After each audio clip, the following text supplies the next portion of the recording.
Welcome my channel শ্রেষ্ঠাস wonder world. আজ চলে এসেছি স্বামীজির স্বপ্নের ভূমি অদ্বৈত আশ্রম মায়াবতী। এই আশ্রমে আসার স্বপ্ন আমাদের বহুদিনের ছিল, সেইটি আজ পূরণ হলো। মায়াবতী আশ্রম হিমালয়ের কোলে শ্যামল বনানীর নিবিড় ছায়ায় অবস্থিত। দূর থেকে দেখলে মনে হয় যেন উপনিষদ যুগের কোনো ঋষির সাধন কুটির। প্রকৃতি যেন তার সমস্ত সৌন্দর্যের ডালি অকৃপণভাবে উজাড় করে দিয়েছে। নীল আকাশ, সবুজ পাহাড়, শ্যামল বনরাজি আর দিগন্ত বিস্তৃত শুভ্র চিরধ্যানমগ্ন শৈলশিখর সব মিলিয়ে এক স্বর্গরাজ্য। এই হিমালয়ের কোলে মায়াবতীকে অনন্তরূপিণী প্রকৃতি তার মনের সাথে সাজিয়ে রেখেছে। এত সুন্দর তা দেখে চোখ জুড়িয়ে গেল। 1896 খ্রিস্টাব্দে স্বামী বিবেকানন্দ সুইজারল্যান্ডের আল্পস পাহাড়ে কোনো এক স্থানে স্বাস্থ্যোদ্ধারের জন্য গিয়েছিলেন। আল্পসের সুন্দর, শান্ত আর নির্মল পরিবেশে মোহিত হয়ে উনি তার সহযাত্রী ব্রিটিশ শিষ্যদের ক্যাপ্টেন সেভিয়ার ও মিসেস সেভিয়ারের কাছে তার এক ইচ্ছার কথা প্রকাশ করেন ও হিমালয়ের নিভৃতে এক আশ্রম স্থাপন করার জন্য। সেই আশ্রম হবে কেবলমাত্র বৈদিক সাধনা স্থল। লক্ষ্য ছিল অদ্বৈত সাধনা। সেখানে কোনো ধর্মীয় ক্রিয়া পদ্ধতি পালনে দিন বাধা থাকবে না। অল্প দিনের মধ্যেই অবশেষে সেই স্বপ্নের এক স্থান খুঁজে পাওয়া গেল। আলমোড়া থেকে প্রায় 100 মাইল পূর্বে ব্রিটিশ শিষ্য ক্যাপ্টেন JH সেভিয়ার সম্পত্তি ক্রয়ে প্রয়োজনীয় মূল্য দান করলেন এবং 1899 সালে বেলুড় মঠ স্থাপনের মাত্র 3 মাসের মধ্যে সেই স্থানে অদ্বৈত আশ্রম স্থাপিত হলো। আশ্রম স্থাপনকালে সেই জায়গার নাম ছিল মাইকিপীঠ বা মায়ের স্থান। পরবর্তীকালে এই জায়গাটির নামকরণ হলো মায়াবতী। সময়টি ছিল বসন্তকাল। মায়াবতীর পাহাড় তখন ফুলে ফলে ও সবুজ পাতায় সেজে রয়েছে। ওই দিনই পাহাড়ের গাছপালাকে সাক্ষী রেখে পাহাড়ি পাখিদের কলরব আর রোডোডেনড্রন ফুলের প্রফুল্ল আলোক উদ্ভাসের মধ্য দিয়ে বিবেকানন্দ চিরকাঙ্ক্ষিত স্বপ্নের আশ্রম সূচনা হলো। বেলুড় মঠে সেদিন যখন সকাল থেকে সকলে উৎসবের ব্যস্ত, ঠিক তখনই লোকচক্ষুর অন্তরালে ভারতের আধ্যাত্মিক ইতিহাসের পাতায় সংযোজিত হলো অদ্বৈত সাধনার একটি মহাপবিত্র স্থান, অদ্বৈত আশ্রম। এখন মায়াবতীতে যে জায়গাটিতে আমরা যাচ্ছি এটি হলো বিবেক সরোবর ও গোশালা। 2010 সালে এটি খনন করা হয়েছিল। এখানকার জল শুকিয়ে যেত বলে এটিকে সংস্কার করে বৃষ্টির জল ধরে রাখা হয়েছে। তলদেশ থেকে যাতে চুইয়ে বেরিয়ে যাতে না যায় একটি 400 GSM পলিথিন চাদর পেতে দেওয়া হয়েছে। জল সরবরাহ চালু রাখার জন্য নল দিয়ে ঝর্ণার সঙ্গে যুক্ত করা হয়েছে। এখন সরোবরে সারা বছরই জল থাকে। শীতকালে এই লেকের জল ঠান্ডায় বরফ হয়ে যায়। তখন স্বামীজি একদিন ওই বরফের ওপর দিয়ে হেঁটেছিলেন। এই লেকের পাশ দিয়ে অনেক রকম চাষবাস হচ্ছে, যেমন গম, কপি গাছ লাগানো আছে। পাহাড় ও জঙ্গলের ঘেরা জায়গাটি খুবই প্রাকৃতিক সৌন্দর্য। এরই পাশ দিয়ে যে রাস্তা যাচ্ছে এটি হলো গোশালা যাওয়ার রাস্তা। এই গোশালাটি 1951 সালে 30 জুলাই কাজ সম্পন্ন হয়েছিল। মায়াবতী দিনলিপি থেকে জানা যায় যে পরে আবার 1978 সালের 11 অক্টোবর নতুন করে বড় গোশালার কাজ শুরু হয়। তারও 1 বছর পরে 1979 সালের 29 অক্টোবর আশ্রমের প্রেসিডেন্ট স্বামী অন্নদানন্দ অনেক বড় করে ধুমধাম এবং আড়ম্বরের সঙ্গে এই গোশালাটি উদ্বোধন হয়। এই গোশালায় দেশি ও বিদেশি মিলিয়ে বেশ কয়েকটি গরু আছে। নিয়মিত সেবার জন্য কয়েকজন কর্মী নিযুক্ত আছে। সারাদিন গরুগুলিকে জঙ্গলে ছেড়ে দেওয়া হতো, সন্ধ্যের সময় আবার ফিরিয়ে আনা হতো। বর্তমানে অবশ্য গোচারণ ভূমি গোশালার কাছেই। আশ্রমের দুধের যোগান এই গোশালা থেকে হয়ে যায়।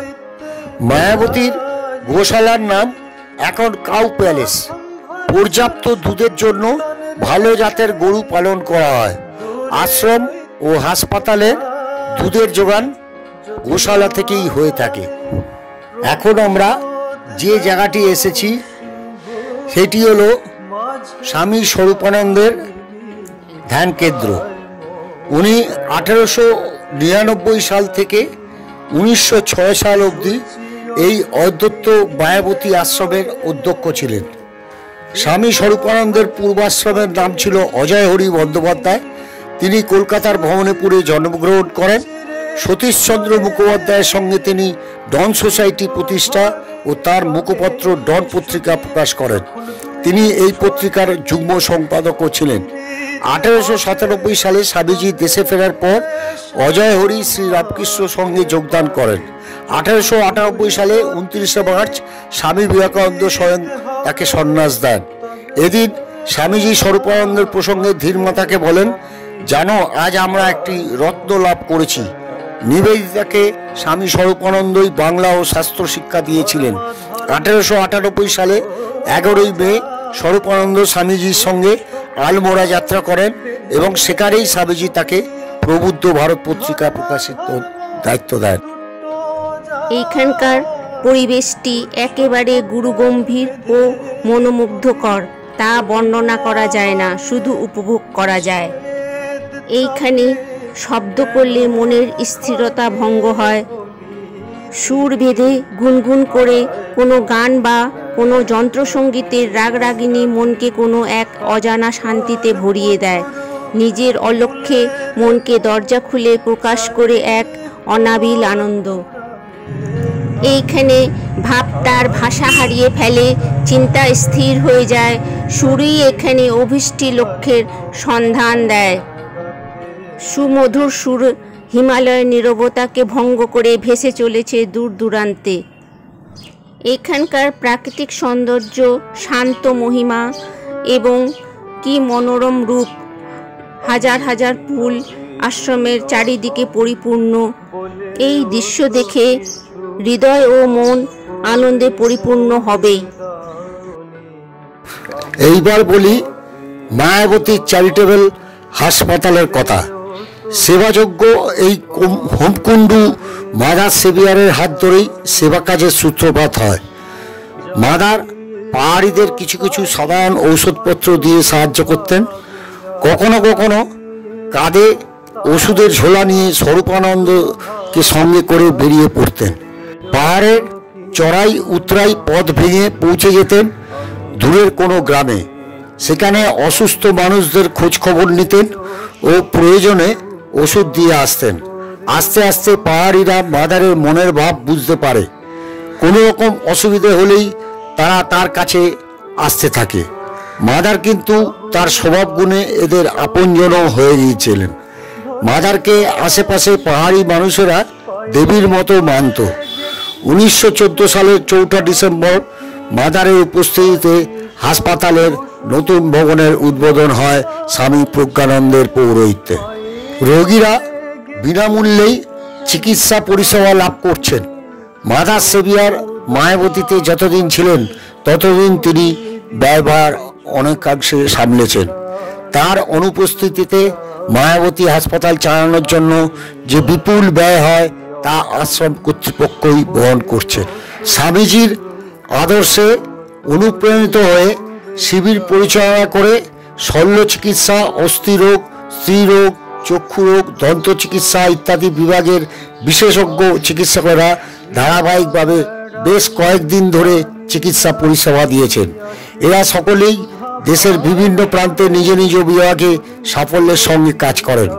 মায়াবতী অঞ্চলের বহু দরিদ্র মানুষ দুরারোগ্য ব্যাধির আধুনিক সুচিকিৎসার সুযোগ পাচ্ছেন নিষ্কর্ষ। সেই সকল চিকিৎসক এই হাসপাতালে স্বেচ্ছাশ্রম দিতে আসতেন। এখন আমরা ধরমগড় পাহাড়ের চূড়ায় এসেছি। এইখানে স্বামীজি বুড়ো বাবা স্বামী শিবানন্দ ও মাদারকে নিয়ে বেড়াতে আসেন। এইটা এখন বিবেকানন্দ পীঠ নামে পরিচিত। এখান থেকে হিমালয় পাহাড়ের দৃশ্যটি খুবই সুন্দর। এখন আমি এখানকার অতিথি নিবাসের দিকে যাচ্ছি। প্রথমেই আসলাম মাদার সেভিয়ারের ঘরের সামনে। এই ঘরেই মাদার সেভিয়ার থাকতেন। মায়াবতীতে নিউ গেস্ট হাউস তৈরির কাজ শুরু হয় 1988 সালের অক্টোবর মাসে। ভিত্তিপ্রস্তর স্থাপন করেন তৎকালীন প্রেসিডেন্ট স্বামী অনন্যানন্দ। 27 সেপ্টেম্বর রামকৃষ্ণ মঠ ও মিশনের সাধারণ সম্পাদক স্বামী গহনানন্দ মহারাজ ও সহ সম্পাদক মহারাজগণ মায়াবতী আসেন। 29 তারিখে স্বামী গহনানন্দ বাড়িটি উদ্বোধন করেন। 2012 সালে নিউ গেস্ট হাউসটি মেরামত করে কয়েকটি ঘর বাড়ানো হয়। ছাদের ওপর ছাউনি দিয়ে হলঘরের মতো করা হয়। নাম পরিবর্তন করে রাখা হয় বিবেকানন্দ ভবন।